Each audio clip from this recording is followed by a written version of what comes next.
좋으신 아버지 하나님 감사합니다. 코비드라는 어려운 상황에서도 저희들 열심으로 말씀과 기도 생활에 충실하게 하시고 무엇보다도 출렁이는 물결이 아니라 천국과 평안을 맛보는 삶을 살게 하시니 감사합니다. 주님, 우리가 말씀 앞에 나올 때 항상 이 은혜를 허락하여 주시옵시길 간구합니다. 그래서 이 트리니티 성경 공부 시간이 꿀같이 맛있고 천국과 같이 감미로운 시간이 되도록 인도하여 주옵소서. 또 그때그때 배우는 말씀들과 단원에서 깨닫는 말씀들을 실천하고 잘못된 것들은 돌이키고 변화되어 세상에서 빛과 소금의 역할을 잘 감당하게 하옵소서. 이 시간 성령께서 저희 영의 눈과 귀를 열어 하나님의 임재를 보고 생명의 말씀을 깨닫게 하옵소서. 예수 그리스도 이름으로 기도합니다. 아멘.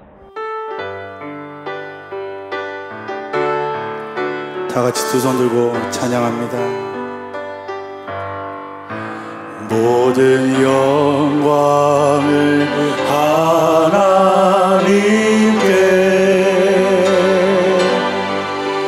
모든 영광을 하나님께, 온 마음과 뜻 다해 주 사모합니다. 모든 영광을 하나님께.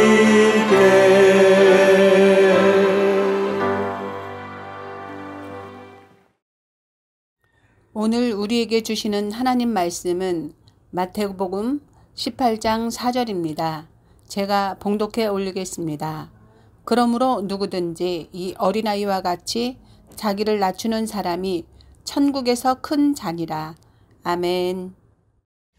제6교구 배아미 권사입니다. 오늘 암송할 성경 구절은 마태복음 18장 4절입니다. 그러므로 누구든지 이 어린아이와 같이 자기를 낮추는 사람이 천국에서 큰 자니라. 아멘. 마태복음 18장 4절입니다. 제6교구 정아람입니다. 오늘 암송할 성경 구절은 마태복음 18장 4절입니다. 그러므로 누구든지 이 어린아이와 같이 자기를 낮추는 사람이 천국에서 큰 자니라. 아멘. 마태복음 18장 4절 말씀. 기도하시겠습니다. 좋으신 하나님 아버지, 오늘도 우리 트리니티 성경학교 말씀 공부로 저희들 불러주신 것을 감사합니다. 주님, 저희들의 마음을 열어주시고 또 주님의 지혜를 주셔서 하나님의 말씀을 바르게 깨달을 수 있도록 인도하여 주시옵소서. 내 생각을 내려놓고 주님의 뜻에 복종하기로 결단하는 시간이 되게 하여 주옵소서. 예수님의 이름으로 기도했습니다. 아멘. 할렐루야. 2021년 트리니티 성경학교에 오신 여러분, 다시 한번 주님의 이름으로 환영하고 또 축복합니다. 이번 학기는 신약성경 중에서 공간복음을 공부하고 있습니다. 첫 번째 시간에는 복음서 저자들이 누구인지, 그리고 그 복음서들이 어느 정도 비슷하고 또 다른지 이런 걸 살펴봤습니다. 두 번째 시간에는 마가복음 전반부 1장부터 7장까지 기적에 대해 살펴봤습니다. 세 번째 시간에는 마가복음 후반부 8장부터 16장 끝까지 고난에 대해 살펴봤습니다. 네 번째 시간에는 마태복음을 공부했는데요, 1장부터 7장까지 첫 번째 설교를 살펴봤죠. 그리고 다섯 번째 시간에는 마태복음 8장부터 13장까지 두 번째와 세 번째 설교를 살펴봤습니다. 자, 오늘은 여섯 번째 시간인데요, 마태복음 14장부터 18장까지 공부하는데, 마태복음을 구성하는 5개 설교 중에서 네 번째 설교를 살펴보겠습니다. 자, 여러분 교재 보시면서 145페이지 1번 물 위로 걸으신 이야기 여기 보죠. 마태복음 14장 22절 이하에 보면 예수님이 밤에 물 위를 걸어서 제자들에게 오시는 그런 얘기가 나오죠. 예수님이 오병이어로 5,000명을 먹이신 후 제자들을 먼저 호수 건너편으로 가게 하시고 예수님은 기도하러 가셨습니다. 그런데 제자들은 호수에서 풍랑을 만나 고생을 하고 있었습니다. 예수님이 이것을 보시고 물 위를 걸어 제자들에게 가는데 제자들은 그 모습을 보고 유령이라고 두려워했습니다. 이때 예수님은 안심하라, 내니 두려워 말라 그렇게 말씀하셨는데 그러자 바람이 잔잔해졌다는 얘기입니다. 이 이야기는 마가복음과 요한복음에도 나오는데요. 오직 마태복음에만 나오는 독특한 부분이 있습니다. 그것은 베드로가 물 위를 걷는 그 장면입니다. 마태복음에 보면 베드로가 예수님께 요청을 하죠. 정말 주님이시라면 저에게 명령해서 물 위를 걷게 해 주십시오. 예수님이 오라 명령하시자 베드로는 정말 물 위를 걸을 수 있었습니다. 그런데 몇 걸음 가다 보니까 두려운 마음이 생겼습니다. 바람과 파도를 보면서 무서운 마음이 들자 어느새 물속으로 빠져들기 시작했습니다. 그러자 급히 예수님께 살려달라 소리쳤고 예수님은 손을 내밀어 베드로를 붙잡아 주셨습니다. 그러면서 말씀하시죠. 믿음이 작은 자여 왜 의심하였느냐. 질문이 있습니다. 이 스토리는 왜 마태복음에만 나올까요? 마태복음은 베드로의 권위에 특별한 관심이 있었기 때문입니다. 비록 베드로가 중간에 잠깐 의심해서 물에 빠지긴 했지만 그래서 믿음이 작다고 책망을 받았지만 그래도 제자들 중에서 물 위를 걸은 사람은 베드로가 유일하다는 것입니다. 베드로가 예수님보다는 한참 아래지만 그러나 다른 제자들에 비하면 그래도 위에 있다는 뜻입니다. 이 스토리에서 얻는 중요한 교훈이 하나 있습니다. 풍랑을 만났을 때 의심하면 물에 빠진다는 것입니다. 그 당시 상황은 심한 풍랑을 만난 상황이었습니다. 로마의 박해가 바로 풍랑이었죠. 이런 상황에서 꼭 필요한 것은 주님을 믿고 담대하게 물 위를 걷는 것입니다.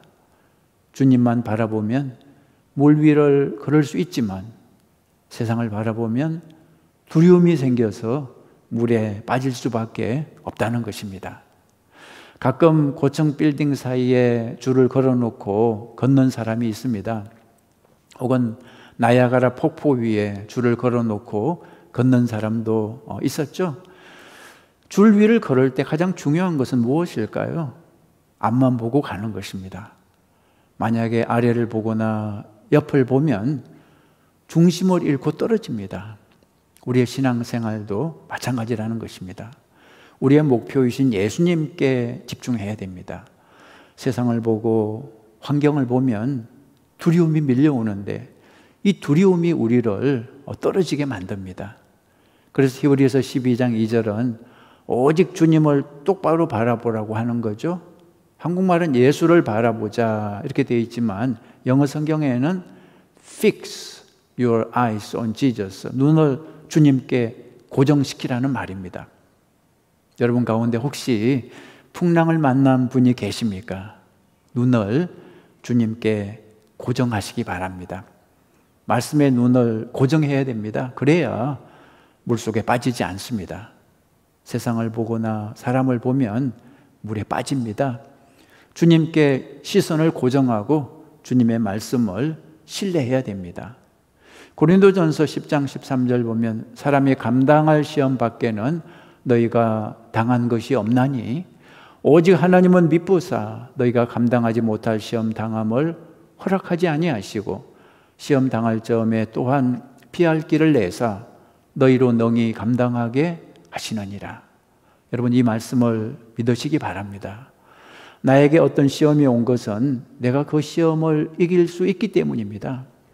만약에 그 시험 때문에 죽을 것 같으면 좋으신 하나님께서 반드시 피할 길을 열어주시는 것입니다. 자, 두 번째 2번 볼까요? 2번 147페이지 2번 베드로의 신앙 고백.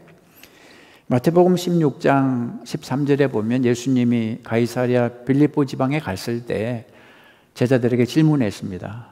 사람들이 나를 누구라 하더냐? 제자들은 자기들이 들은 말을 전했습니다. 어떤 사람은 세례 요한, 어떤 사람은 엘리야, 또 어떤 사람은 선지자 중에 하나라고 말한다 대답했습니다. 이때 예수님이 다시 질문하시죠. 너희는 나를 누구라 생각하느냐? 이때 시몬 베드로가 대답했습니다. 주님은 그리스도이시고 살아계신 하나님의 아들이십니다. 그런데 이 부분에서 복음서 간에 좀 차이가 있습니다. 마가복음에서는 베드로가 주님은 그리스도이십니다 이렇게 대답을 했습니다. 누가복음에서도 비슷하게 주님은 하나님의 그리스도이십니다 했습니다. 그런데 마태복음에서는 좀 다르게 대답합니다. 주님은 그리스도시요 살아계신 하나님의 아들이십니다. 어떤 차이가 있습니까? 마태복음에서 더욱더 성숙한 고백을 한 것입니다. 또 하나 복음서 간의 중요한 차이는 마가복음과 누가복음에서는 베드로의 신앙 고백 다음에 예수님이 아무에게도 알리지 말라고 경고를 하십니다. 그러나 마태복음에서는 그런 경고 말씀 이전에 중요한 구절이 삽입되어 있습니다. 마태복음 16장 17절 보시면 예수께서 대답하여 이르시되 바요나 시모나 내가 복이 있도다. 이를 내게 알게 한 이는 혈육이 아니요 하늘에 계신 내 아버지시니라. 또 내가 내게 이르노니 너는 베드로라. 내가 이 반석 위에 내 교회를 세우리니 음부의 권세가 이기지 못하리라. 내가 천국 열쇠를 내게 주리니 내가 땅에서 무엇이든지 매면 하늘에서도 매일 것이요 내가 땅에서 무엇이든지 풀면 하늘에서도 풀리리라. 이 성경은 마태복음에만 나오는 내용입니다. 마태복음은 베드로를 높이는 데 관심이 많아서 특별히 이 부분을 기록한 거죠.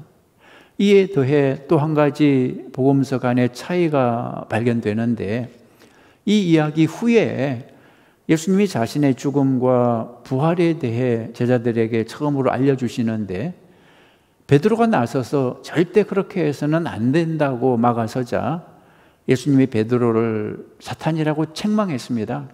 그런데 이 내용은 마가복음과 마태복음에만 나오고 누가복음에는 나오지 않습니다. 그러니까 이 베드로의 신앙 고백은 다음과 같이 정리할 수 있습니다. 기본 줄거리는 다 똑같고 차이가 나는 것은 다음 세 가지입니다. 첫째, 마가와 누가에서는 예수님을 그리스도라고 고백하지만 마태복음에서는 성숙한 고백, 예수님을 그리스도와 하나님의 아들로 고백하는 것입니다. 두 번째로 예수님이 반석 위에 교회를 세우고 천국 열쇠를 주신다는 내용은 오직 마태복음에만 나온다는 것입니다. 세 번째로 예수님이 베드로를 사탄이라고 책망하신 내용은 마가와 마태복음에만 나오고 누가복음에는 나오지 않습니다. 자, 이제 마태복음에만 나오는 16장 17절에서 19절 내용을 자세히 살펴보도록 하겠습니다. 캐톨릭에서는 이 구절을 근거로 캐톨릭 교회만이 지상의 유일한 교회라고 주장을 하죠.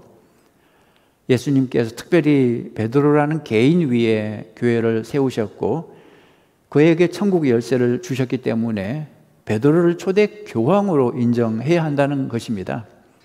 그러나 개신교인들은 그렇게 해석하지 않습니다.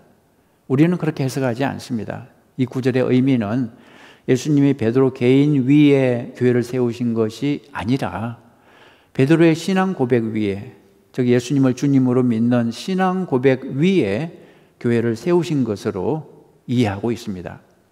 만일 예수님이 베드로라는 개인 위에 교회를 세운 것이라면 그 다음에 이어지는 내용과 맞지 않습니다.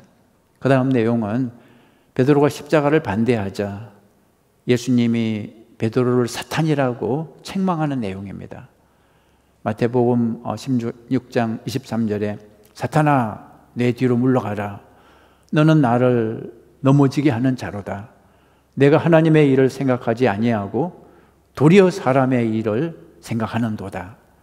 만일 예수님이 베드로의 신앙 고백 위가 아니라 베드로라는 개인 위에 교회를 세우신다는 의미라면 사탄 위에 교회를 세우게 되는 거죠. 이거 논리적으로 맞지 않습니다. 따라서 예수님이 말씀하신 교회의 기초는 베드로 개인이 아니라 베드로의 신앙 고백인 것입니다. 예수님을 그리스도요 살아계신 하나님의 아들로 고백하는 신앙 고백 위에 교회를 세운다는 뜻입니다. 그리고 또 한 가지 알아야 할 것은 이 구절들이 구약 성경에 나오는 이미지를 사용했다는 것입니다. 두 가지 구약의 이미지를 사용하고 있는데요. 바로 반석과 열쇠 이미지입니다. 자, 첫 번째 이 반석을 보면 반석 위에 교회를 세운다는 이미지는 이사야 51장에 나오는 반석 아브라함과 연결이 됩니다. 이사야 51장 1절 2절 보면 의를 따르며 여호와를 찾아 구하는 너희는 내게 들을지어다. 너희를 떠낸 반석과 너희를 파낸 우묵한 구덩이를 생각하여 보라. 너희의 조상 아브라함과 너희를 낳은 사라를 생각하여 보라. 아브라함이 혼자 있을 때에 내가 그를 부르고 그에게 복을 주어 장성하게 했느니라. 이 번역이 좀 어렵죠? 그래서 쉬운 말은 이렇게 번역했습니다. 구원을 받고자 하는 사람들아, 내가 하는 말에 귀를 기울여라. 도움을 받으려고 나 주를 찾는 사람들아, 내가 하는 말을 들어라. 저 바위를 보아라. 너희가 거기에서 떨어져 나왔다. 저 구덩이를 보아라. 너희가 거기에서 나왔다. 너희 조상 아브라함을 생각하여 보고 너희를 낳아준 사라를 생각하여 보아라. 내가 아브라함을 불렀을 때에는 자식이 없었다. 그러나 내가 그에게 은혜를 내려서 그 자손을 수없이 많게 했다. 여기 보면 아브라함을 반석으로 설명하고 있습니다. 큰 반석에서 여러 작은 돌들이 만들어지는 것처럼 하나님은 아브라함이라는 반석으로부터 하나님의 백성, 즉 하나님의 교회를 만드셨다는 것입니다. 하나님이 아브라함 이전의 사람들을 통해서도 교회를 만드실 수 있었을 텐데 왜 굳이 아브라함 때에 와서 그 일을 시작하셨을까요? 그 이유는 아브라함의 믿음, 신앙 고백 때문입니다. 독자 이삭까지도 바치는 그 놀라운 신앙 고백이 있었기에 하나님은 그 고백 위에 하나님 나라를 세우신 것입니다.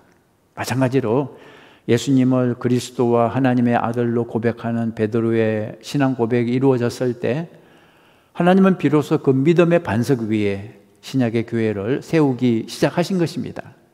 자, 두 번째로 천국의 열쇠 이미지를 보면 150페이지죠. 베드로에게 주신 천국의 열쇠는 구약에서 엘리야김에게 주신 다윗 가문의 열쇠와 연결이 됩니다.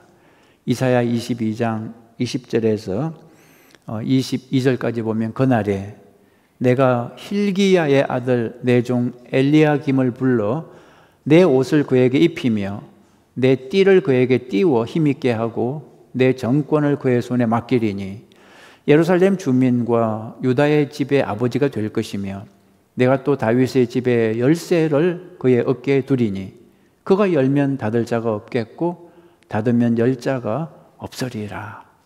옛날에 왕궁이나 귀족의 집에서 사물을 총괄하는 총무는 어깨에 열쇠를 메고 다녔습니다. 그래서 어깨 위의 열쇠는 최고 책임자에게 주어진 권위의 상징이었죠. 이사야는 이것을 배경으로 예루살렘 궁전의 열쇠를 엘리야김에게 준다고 설명하고 있습니다.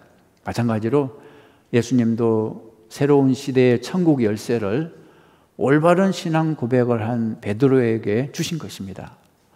실제로 신약 성경은 교회의 문을 열고 닫는 베드로의 모습을 보여주고 있습니다. 사도행전 1장 15절 이하에 보면 초대교회가 가룟 유다를 대신해 12번째 제자를 선택할 때 베드로가 먼저 설교하고 그 다음에 마띠아를 선택하죠. 또 오순절날 성령이 임했을 때도 베드로가 대표로 설교함으로 3,000명이나 되는 사람들이 회개하고 세례를 받고 교회에 등록하는 놀라운 일이 벌어졌죠. 또 사도행전 10장에도 보면 베드로가 하늘에서 내려오는 보자기 환상을 3번 본 후에 이방인 백부장 고넬료의 집에 가서 전도하고 그와 그의 가족에게 세례를 주어 주님의 교회로 가입시키는 일을 했습니다. 이로 보건대 예수님이 베드로에게 천국의 열쇠를 주신 것이 초대교회 역사에서 실제로 이루어진 것입니다. 그러면 예수님이 베드로의 신앙 고백 위에 세우신 그 교회는 어떤 성격의 교회일까요?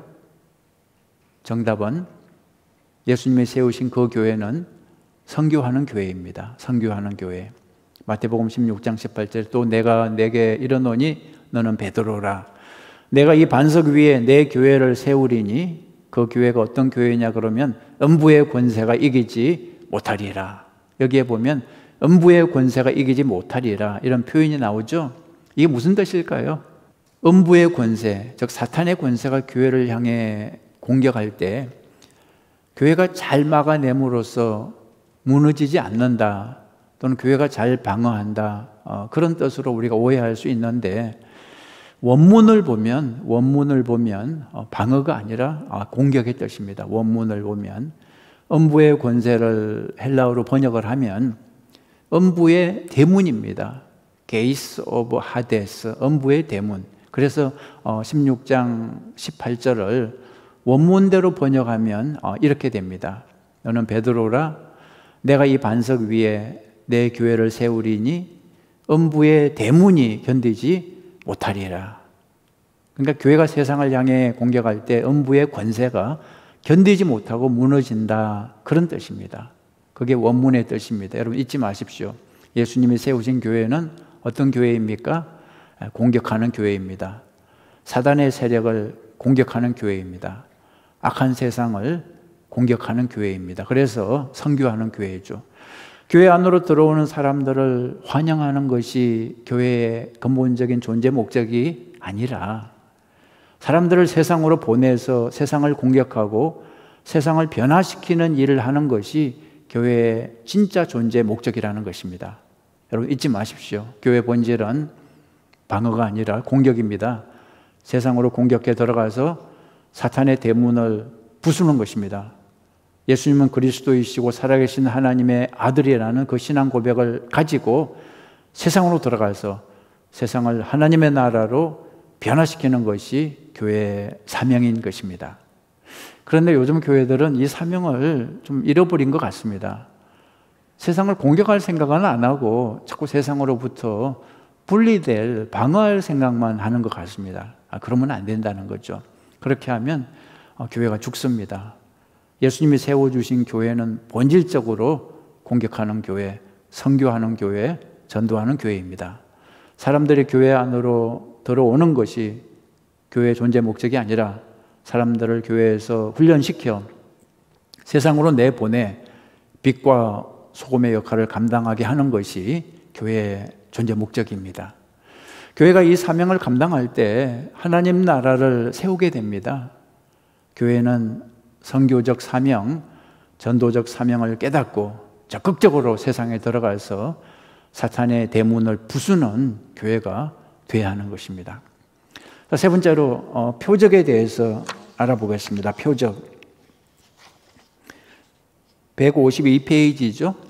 마태복음 16장 1절에서 4절까지 보면 바리새인과 사두개인들이 예수님을 찾아와서 예수님이 현재 하시는 사역의 정당성을 증명할 표적을 보여달라고 요구하는 그런 내용이 나옵니다. 마태복음 16장 1절인데요. 바리새인과 사두개인들이 와서 예수를 시험하여 하늘로부터 오는 표적 보이기를 청하니 그랬습니다. 성경에 보면 어떤 초자연적 현상을 가리키는 단어들이 있죠. 대표적으로 기적과 표적입니다. 기적과 표적. 대체로 우리 성경은 그리스 테라스를 기적, 원더 혹은 미러클 이렇게 번역하고요. 세메이온 이 단어를 표적 사인으로 번역을 합니다.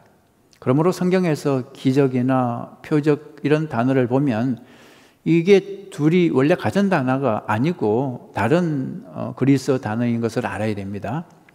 이 둘은 모두 초자연적인 사건을 의미합니다. 그렇지만 기적은 중립적인 표현입니다. 그냥 초자연적 그런 놀라운 현상을 의미하죠. 그러나 표적은 신앙적인 표현입니다. 하나님과 연결되는 그런 표시입니다. 그래서 예수님께 기적을 보여달라고 하면 그냥 뭔가 신기한 거 보여달라는 뜻이 되지만, 표적을 보여달라 하면 하나님과 연결되었다는 증거를 보여달라, 그런 뜻이 되는 거죠. 유대인들은 예수님을 위험한 인물로 생각했습니다. 왜냐하면 유대인들의 전통적인 신앙 방식하고는 다른 것을 말했기 때문입니다. 예를 들어 유대인들은 안식일에 절대 병을 고쳐서는 안 된다고 생각을 했는데, 예수님은 안식일에도 병을 고쳤습니다. 그리고 유대인들이 가장 중요하게 생각하는 그 모세 법에 대해서도 예수님은 다른 해석을 제공했습니다. 그래서 유대인들은 표적을 요구했습니다. 예수님이 하나님과 연결되었다는 증거를 요구한 것입니다. 이때 예수님은 두 가지를 말씀하셨습니다. 첫째, 하나님께서 이미 보여주신 표적을 보고 판단하라, 그렇게 말씀하셨습니다. 세상 사람들은 하늘을 보고 구름을 보고 날씨가 어떻겠다 짐작을 하는데, 너희는 어째서 성경을 보고도 내가 어떤 사람인지 왜 짐작을 못하느냐, 이것입니다. 사실 예수님의 탄생이나 사역의 내용을 보면 성경에 다 이미 예언된 것들입니다. 예수님께 표적을 요구하는 사람들은 성경을 잘 알고 있는 바리새인들과 사두개인들입니다. 그렇다면 당연히 성경을 통해 예수님이 누구인지 깨달아야 하지 않겠느냐는 거죠. 성경을 안다면 예수님이 하나님의 아들인 것을 당연히 알아야 한다는 거죠. 그래서 예수님이 이렇게 되물으신 것입니다. 너희가 자연의 이치는 잘 분별하면서 어떻게 성경의 이치는 분별을 못하느냐. 성경 보면 다 알 수 있는 걸 가지고 왜 굳이 표적을 보여달라 하느냐, 그런 뜻입니다. 자, 두 번째로, 그들이 정말 표적을 보기 원하면 요나의 표적을 보여주겠다고 말씀하셨습니다. 요나의 표적은 무엇입니까? 자, 요나의 사명은 아수르의 수도인 니느웨에 가서 하나님의 말씀을 전하고 그들을 회개시키는 것이었습니다. 요나는 이 사명을 감당하기 싫었습니다. 왜냐하면 아수르에 대한 상처가 있었기 때문입니다. 이스라엘 나라는 아수르에게 오랫동안 당하고만 살았는데 왜 그들을 회개시키고 구원하느냐, 이것입니다. 자기가 니느웨를 살리는 도구로 사용되는 것이 요나는 너무나도 싫었습니다. 그래서 하나님이 가라는 니느웨로 가지 않고 어디로 갔습니까? 정반대 방향 다시서로 배를 타고 갔습니다. 그러다가 중간에 풍랑을 만나죠. 요나는 바다로 던져졌고 큰 물고기 뱃속에 3일 들어가 있다가 거기서 회개하고 다시 살아나게 되죠. 그러고 나서 요나는 니느웨로 갔지만 열심히 전하지는 않았습니다. 니느웨 전체를 돌려면 꼬박 3일이 걸리는데 요나는 고작 하루만 돌고 그것도 짧게 4단어만 설교했습니다. 이렇게 40일이 지나면 니느웨는 망한다. 히브리어도 4단어인데 한국말 번역도 4단어입니다. 그런데 이렇게 간단한 설교가 예상치 못한 반응을 불러일으키죠. 왕을 비롯한 모든 사람이 금식하고 심지어는 짐승들까지도 금식할 정도로 니느웨는 철저히 회개했습니다. 그러자 하나님이 그들을 용서해 주셨죠. 그런데 요나는 너무나 화가 났습니다. 왜 나쁜 사람들을 살려주냐고 하나님께 항의하죠. 요나서 4장 2절에서 3절을 보시면, 여호와여, 내가 고국에 있을 때 이러하겠다고 말씀하지 아니하였나이까? 그러므로 내가 빨리 다시스로 도망하였사오니 주께서는 은혜로우시며 자비로우시며 노하기를 더디하시며 이내가 크시사 뜻을 돌이켜 재앙을 내리지 아니하시는 하나님이신 줄을 내가 알았음이니이다. 여호와여, 원하건대 이제 내 생명을 거두어 가소서. 사는 것보다 죽는 것이 내게 나음이니이다. 여러분, 이 요나 스토리에서 회개하지 않은 사람은 오직 딱 한 사람, 바로 요나밖에 없었습니다. 니느웨 이방인들은 다 회개하고 하나님께 돌아왔는데 오직 요나는 회개하지 않은 것입니다. 유대인들의 사명도 사실 같은 것이었습니다. 이방인들에게 하나님의 말씀을 전해서 회개시키는 것이었습니다. 그렇게 하라고 먼저 유대인들을 불러주신 거죠. 보내주신 거죠. 그런데 이방인들은 회개를 하는데 유대인들은 회개하지 않는다는 것입니다. 예수님께서 바리새인들과 사두개인들에게 요나의 표적을 좀 보라고 말씀하신 의미가 바로 이것입니다. 이방인 니느웨 사람들은 다 회개했는데 정작 회개의 복음을 전하는 유대인 요나는 회개하지 않았다는 것입니다. 요나 이야기가 현재 복음을 듣고도 회개하지 않는 바리새인들과 사두인들에게 표적이 된다는 것입니다. 니느웨 사람들은 네 단어만 듣고도 회개하고 하나님께 돌아왔는데 바리새인들은 예수님의 그 많은 설교를 듣고도 그 많은 기적을 보고도 회개할 생각을 하지 않았는데 이런 상황에서 무슨 표적을 더 보여주란 말이냐, 이미 충분히 보여주었다는 것입니다. 그리고 또 하나, 예수님이 요나의 표적을 보여주시겠다고 한 것은 우리가 잘 알듯이 십자가 죽음과 부활을 예고하신 것입니다. 요나가 물고기 뱃속에서 사흘 지낸 후에 다시 밖으로 나온 것처럼 예수님도 십자가에서 돌아가시고 사흘 후에 부활하실 것을 미리 말씀하신 것입니다. 나중에 예수님이 십자가와 부활을 통해 예수님이 하나님으로부터 왔다는 표적을 보여줄 것이라고 미리 알려주신 거죠. 그러나 우리가 결과를 알지만 예수님이 보여주신 그 십자가 부활 표적을 보고도 유대 종교 지도자들은 예수님을 믿지 않았습니다. 마태복음 12장 24절이 좋은 예가 되죠. 예수님이 귀신 들린 사람을 고쳐주시고 또 말 못하고 보지 못하는 사람들을 고쳐주시는 그 표적들을 보면서 바리새인들이 어떻게 반응했습니까? 예수님을 믿었나요? 믿기는커녕 공격했죠. 귀신의 왕 바알세불의 장난이라고 비난했습니다. 그러니까 표적을 보여준다고 예수님을 믿는 게 아니라는 것입니다. 바리새인들과 사두개인들은 충분한 표적을 보았지만 예수님을 믿지 않았습니다. 여러분, 신앙의 기본 원칙을 명심하시기 바랍니다. 사람은 표적으로 구원받는 것이 아니라 말씀으로 구원받습니다. 표적은 우리 마음을 예수님께 향하게 돕는 중요한 도구가 될 수 있습니다. 하나님이 살아계신 것을 체험하는 계기가 될 수 있습니다. 그러나 그 표적이 말씀으로 연결되지 않으면 아무 의미가 없습니다. 오히려 우리의 영적 생활에 해가 될 수 있는 거죠. 우리 주변을 보면 기적을 체험하고 예수를 믿기 시작한 사람들이 있습니다. 대부분은 그런 기적을 통해 주님을 경험하고 그 다음에 자연스럽게 말씀으로 연결이 돼서 말씀을 통해 주님의 마음을 더욱 알아가고 또 주님의 뜻대로 살려고 노력하게 되죠. 그런데 어떤 사람은 허구한 날 기적만 쫓아다닙니다. 하나님이 살아계신 것을 체험했으면 이제 하나님의 뜻이 담긴 말씀을 차근차근 배워가야 하는데, 그리고 예수님을 닮아가야 하는데 말씀에는 관심이 없고 계속 신비 체험만, 기적만 쫓아다니다가 신앙을 망치는 그런 분들이 있다는 것입니다. 여러분, 이 신앙의 기본 원칙을 명심하시기 바랍니다. 건전한 신앙생활을 하기 위해서는 반드시 말씀 위주로 돌아가야 됩니다.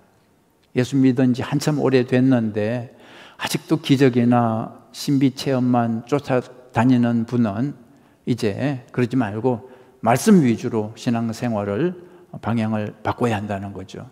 잊지 마십시오.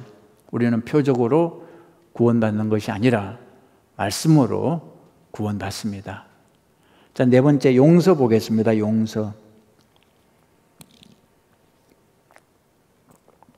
157페이지죠. 용서. 마태복음 18장 21절 이하에 그 용서에 대한 중요한 교훈의 말씀이 나옵니다. 베드로가 예수님께 7번까지 용서해 주면 되냐고 묻자 예수님은 70번씩 7번이라도 즉 무한정 용서해 주라고 말씀하셨습니다. 그러고 나서 1만 달란트 빚진 자의 비유를 말씀하시죠.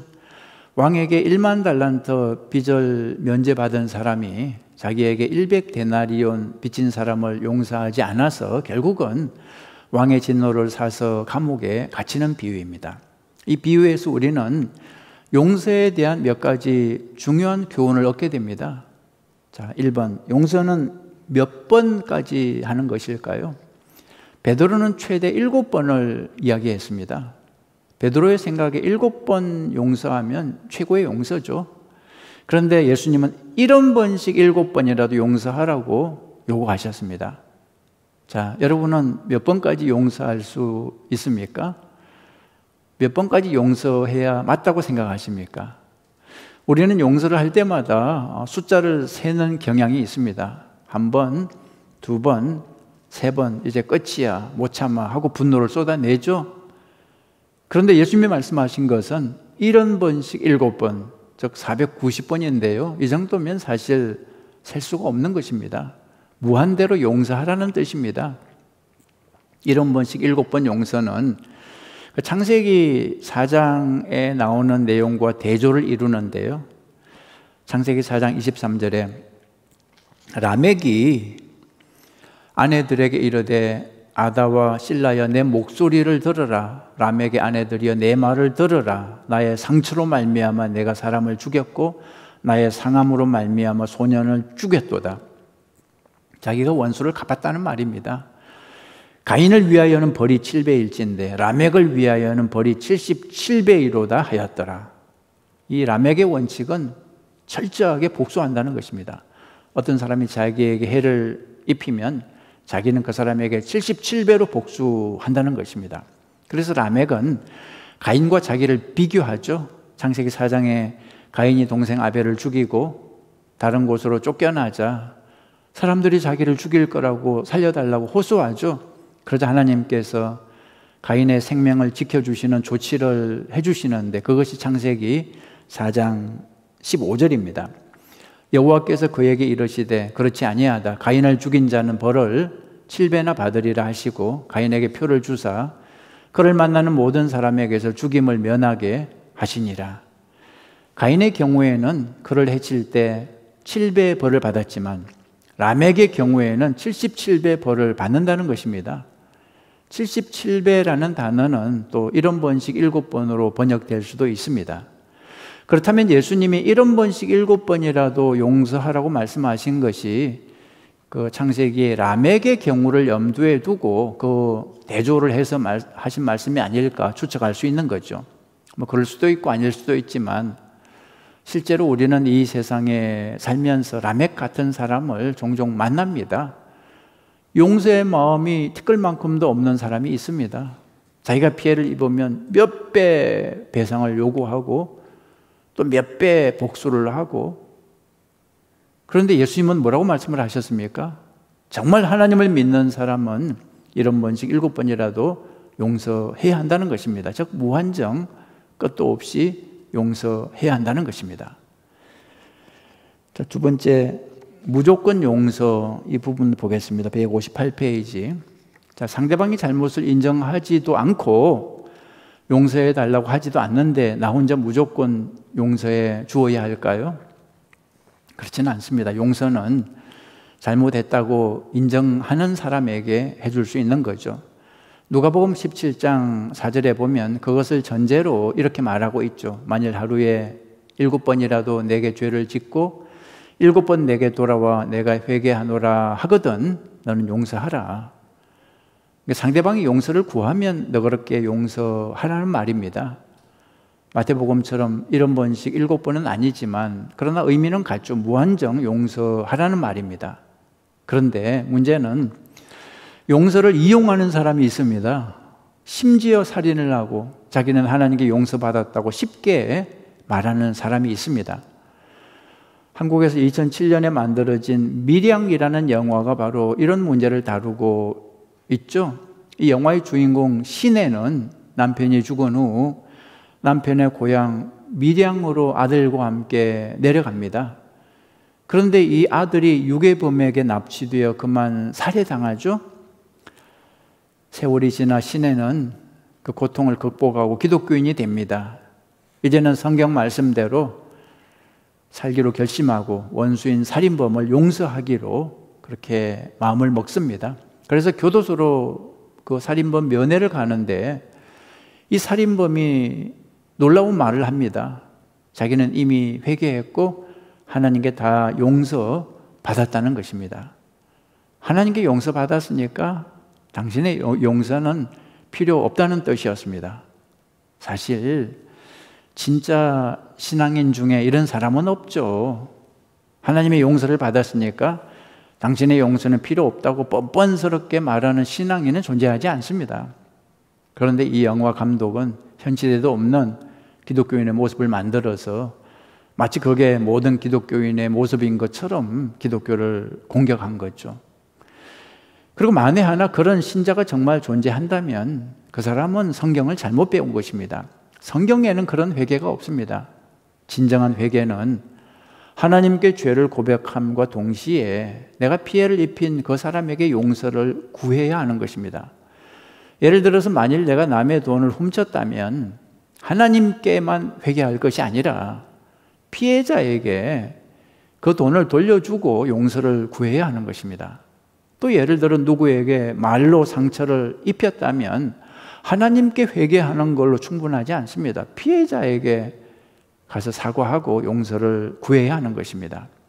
그렇다면 나에게 잘못한 사람이 자기 잘못을 인정하지 않고 용서도 구하지 않을 때 나는 어떻게 해야 될까요? 여러분 기억하십시오. 그때는 나를 위해 무조건 용서하는 게 옳습니다. 나를 위해. 그 사람을 위해서가 아니라 나를 위해, 내 영혼의 평안을 위해서 용서하는 것입니다. 원수 갚는 것은 하나님께 맡기고 나는 용서하는 것입니다. 용서를 해야 내가 감옥에서 풀려나는 것입니다. 미움과 증오의 감옥에서 벗어날 수 있는 것입니다.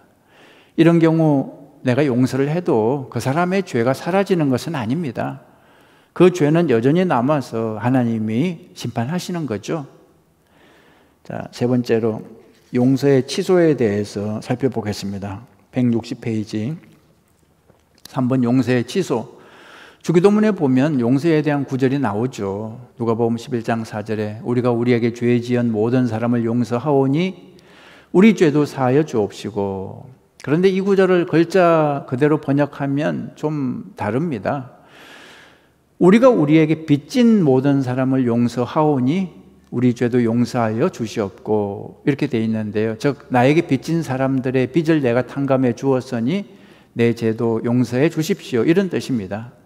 여기에 보면 빚과 죄가 거의 같은 의미로 섞여서 사용되고 있는데 예수님 당시 사용되던 아람어 문법에서는 죄와 빚이 같은 단어입니다. 그래서 죄를 용서한다는 말과 빚을 탕감해 준다는 말은 같은 표현이 되는 것입니다. 이런 이유로 마태복음 6장 12절에도 보면 원문에 죄라는 말이 안 나오고 빚이라는 단어가 나옵니다. 우리가 우리에게 빚진 자를 사하여 준 것 같이 우리의 빚을 사하여 주시옵고. 그런데 위에서 언급한 대로 아람어에서는 죄와 빚이 같은 단어이기 때문에 이 마태복음 9절은 우리가 우리에게 죄를 지은 자를 사하여 준 것 같이 우리의 죄를 사하여 주시옵고, 이렇게 되는 거죠. 여러분, 주기도문의 메시지는 분명합니다. 용서해 달라고 하는 근거가 무엇입니까? 나도 이미 나에게 죄 지은 사람을 용서해 주었습니다. 이것이 근거죠. 따라서 현재 용서의 마음이 없는 사람은 자신이 하나님께 용서받을 생각을 하지 말아야 하는 것입니다. 마태복음 6장 14절 15절에 보면 용서의 순서에 대해 이렇게 설명합니다. 너희가 사람의 잘못을 용서하면 너희 하늘 아버지께서도 너희 잘못을 용서하시려니와 너희가 사람의 잘못을 용서하지 아니하면 너희 아버지께서도 너희 잘못을 용서하지 아니하시리라. 용서의 순서가 아주 명확합니다. 우리가 하나님께 용서받는 것이 먼저가 아니라 우리가 남의 과실을 용서하는 것이 먼저라는 거죠. 우리가 남을 용서하면 하나님도 우리의 죄를 용서해 주신다는 것입니다. 그렇다면 하나님의 용서는 우리의 용서를 조건으로 삼고 있다는 말인가요? 즉 우리가 남을 용서하기 때문에 우리가 하나님의 용서를 받을 자격이나 권리가 생긴다는 말일까요? 절대 그렇지 않습니다. 여러분 잊지 마십시오. 하나님의 용서는 내가 선을 행함으로 얻는 것이 아닙니다. 하나님의 용서는 십자가 은혜로 값없이 주어지는 선물입니다. 다시 말해 내가 먼저 값없이 은혜로 용서를 받았으니까 나도 당연히 값없이 은혜로 용서해 주어야 한다는 뜻입니다. 하나님의 용서를 받은 사람이 다른 사람을 용서하지 않으면 하나님과의 관계가 막혀버리는 것입니다. 다시 말해 하나님이 이미 우리를 용서해 주셨으니 우리도 남들을 용서해 주어야 하고, 만약에 우리가 남들을 용서하지 못하면 하나님의 뜻을 거역하는 것이기 때문에 하나님과 우리의 관계는 막혀버리는 것입니다. 그래서 앞으로 하나님의 용서를 체험할 수 없는 거죠. 이 사실을 예수님이 비유로 가르쳐 주신 것이 마태복음 18장에 나오는 1만 달란트 빚진 자의 비유입니다. 어떤 왕이 1만 달란트 빚진 자의 빚을 탕감해 주었습니다. 즉 용서해 주었습니다. 1만 달란트는 요즘 돈으로 하면 100억 달러가 넘는 무지무지 큰 금액이죠. 죽었다 깨나도 개인이 갚을 수 없는 금액입니다. 그래서 왕이 전액 면제를 해준 거죠. 그런데 이 사람이 집으로 가다가 자기에게 100데나리온 빚진 사람을 만납니다. 100데나리온은 노동자의 한 석 달 월급이 좀 넘는 액수죠. 당장 돈을 갚으라고 재촉을 했습니다. 빚진 사람은 조금만 기다려달라 사정을 했지만 인정사정 없이 감옥에 가둬버렸습니다. 어떤 사람이 이것을 보고 왕에게 알렸습니다. 임금님이 1만 달란트 전액 면제해 준 그 사람이 있죠. 그 사람이 자기 친구를 100데나리온 때문에 감옥에 가두었습니다. 그러자 왕이 진노해서 이 사람을 감옥에 가두고 1만 달란트 다 갚을 때까지 벌을 받도록 했다는 얘기죠. 여러분, 이 비유 말씀이 우리에게 전해주는 메시지가 무엇입니까? 1만 달란트 빚진 사람이 누구입니까? 바로 우리라는 것입니다. 하나님이 독생자 예수님을 십자가에서 죽게 하면서까지 우리의 죄를 용서해 주셨는데 우리는 이웃이 조금 잘못한 걸 가지고 평생 미워하면서 용서하지 못한다는 게 말이 되냐는 것입니다. 우리가 지옥 가야 마땅한 죄를 지었음에도 불구하고 하나님의 용서를 받았다면 우리도 우리에게 잘못한 이웃의 죄를 용서하는 것이 마땅하다는 것입니다. 우리가 지옥 가는 죄에 비하면 이웃의 잘못은 너무나 작은 것인데 그 작은 것도 용서를 못하면 하나님이 진노를 하시지 않겠냐는 거죠. 여러분, 잊지 마십시오. 하나님은 예수 그리스도의 십자가 때문에 나를 값없이 용서하셨습니다. 내가 죄값을 치르는 것이 도저히 불가능하므로 그래서 죄 없는 예수님이 십자가에서 대신 죄값을 치러주신 것입니다. 다시 말씀드립니다. 우리가 왜 남을 용서해야 하나요? 예수님의 십자가 때문입니다. 우리가 먼저 십자가를 통해 1만 달란트 용서를 받았으니 우리도 이웃의 100데나리온 작은 죄를 용서해 주어야 하는 것입니다. 여러분, 잊지 마십시오. 교회는 용서의 공동체입니다. 용서가 빠지면 교회가 아닙니다. 교회도 원수들이 있죠. 같은 교회 다니니까 겉으로는 웃는 얼굴하고 있지만 속으로는 이 원수 절대 용서 안 할 거야, 이런 사람들이 있을 수 있습니다. 그러나 용서를 실천해야 됩니다. 우리는 복수의 방식이 아니라 용서의 방식으로 살아야 됩니다. 그래야 하나님의 교회를 세울 수 있습니다. 소금이 제맛을 잃으면 아무 쓸모가 없어지듯이 용서가 없는 신자는 십자가의 용서의 빛을 드러내지 않기 때문에 교회에서나 사회에서 빛과 또 소금의 역할을 감당하지 못하는 거죠. 용서는 감정으로 하는 게 아닙니다. 의지를 발휘해서 말씀에 순종해서 선택해야 됩니다. 우리의 본능은 복수이지 용서가 아니죠. 우리의 마음은 복수에 끌리지 용서에 끌리지 않습니다. 용서하고 싶은 마음이 감정이 생길 때까지 기다리면 안 됩니다. 그냥 말씀에 순종해서 용서를 실천해야 됩니다. 여러분, 오늘 여러분이 사랑하고 용서해 주어야 할 사람이 있으십니까? 사랑을 보여주어야 할 사람이 있으십니까? 1만 달란트를 용서해 주신 하나님을 생각하며 나에게 100데나리온 그 정도 작은 잘못한 사람을 사랑으로 용서하시기 바랍니다. 용서하기로 결단하십시오. 용서를 통해 하나님의 나라를 세우는 여러분 모두가 되시기를 주님의 이름으로 축원합니다. 기도하시겠습니다. 좋으신 하나님 아버지, 하나님은 우리의 1만 달란트 죄를 용서해 주셨는데 우리는 형제 자매의 그 100데나리온 그 작은 잘못도 용서하지 못한다고 펄펄 뛰고 있습니다. 주님, 오늘 말씀을 듣고 깨닫게 하여 주시옵소서. 감정을 따라 살지 않고 말씀을 따라 사는 저희들 되게 하여 주시옵소서.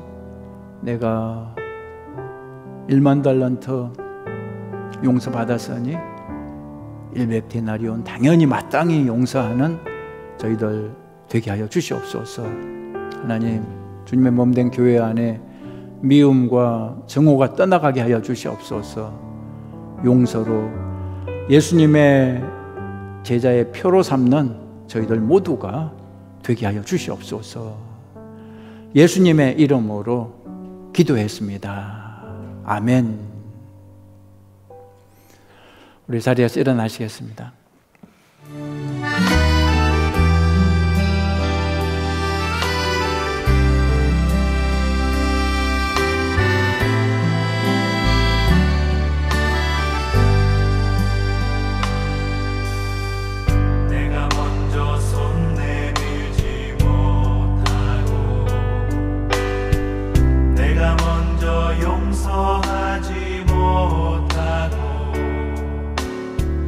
내가 먼저 웃음 주지 못하고 이렇게 머뭇거리고 있네.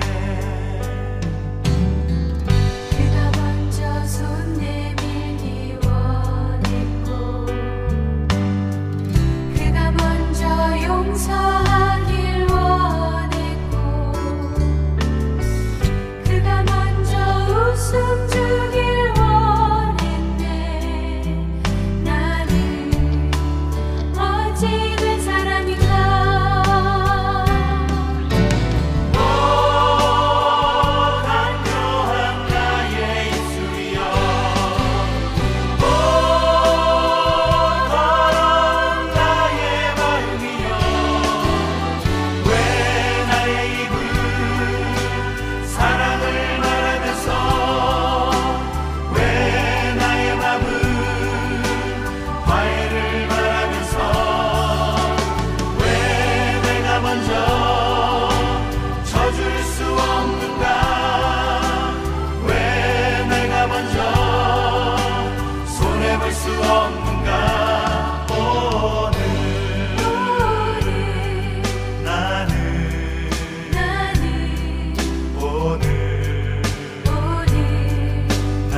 어찌할 수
기도하시겠습니다. 이제는 우리를 용서하기 위해서, 우리를 구원하기 위해서 우리의 1만 달란트 빚을 짊어지고 십자가에서 우리 대신 죽으신 예수 그리스도의 은혜와 아버지 하나님의 무한하신 사랑과 성령님의 도우심이 오늘 말씀을 받고 이 말씀대로 살아가기로, 주님의 제자로 살아가기로 결단하고 돌아간 우리 모두 위에 지금부터 영원까지 함께 하시기를 간절히 축원하옵나이다. 아멘.